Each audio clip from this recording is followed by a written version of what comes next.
এবারে শুক্রবারের ছবি মুক্তির খবর। বলিউড প্রেক্ষাগৃহে মুক্তি পাচ্ছে 5টি ছবি, যেই তালিকায় আছে মুঞ্জা, মলহার, ফুলি, হামারে বারাহ এবং বজরং और আলী। দেখব কোন সিনেমার গল্প কেমন আর অভিনয় বা করছে কারা কারা। कहते हैं किसी मुन्नी से वो शादी करना चाहता था। ভারতের স্থানীয় কল্পকাহিনী চরিত্র মুঞ্জাকে উপজীব্য করে এবার আসছে মোদক সুপারন্যাচারাল ইউনিভার্সের চতুর্থ সিনেমা। আদিত্য স্যার পোদ্দার পরিচালিত মুঞ্জা নামের যে ছবিতে মুখ্য চরিত্রে রয়েছেন শর্বরী, মোনা সিং, অভয় বর্মা ও সত্যরাজ।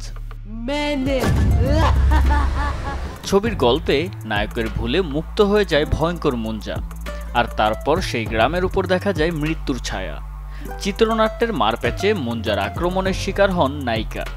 কিভাবে মুঞ্জা থেকে সেই গ্রামকে রক্ষা করবে নায়ক, কিভাবেই বা আবার বন্দী করা যাবে মুঞ্জাকে।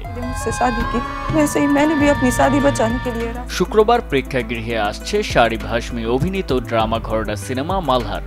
হিন্দি ও মারাঠি ভাষায় মুক্তি পেতে চলা ছবিটি পরিচালনা করেছেন বিশাল কুম্ভর। ভিন্ন দুই ধর্মের মানুষের প্রেম, দুই বন্ধুর দারিদ্র্যের সাথে লড়াই, আর এক বন্ধা নারীর সামাজিক কুসংস্কারের বিরুদ্ধে লড়াইয়ের মতো 3টি ভিন্ন গল্প দেখা যাবে এই ছবিতে, যার সবগুলোই ঘটেছে একই গ্রামে। শুক্রবার আলোর মুখ দেখবে হামারে বারা। আন্নু কাপুর অভিনীত ইসলাম ধর্ম বিদ্বেষী প্রোপাগান্ডামূলক সিনেমা এটি। এদিন মুক্তি পাবে ফুলি।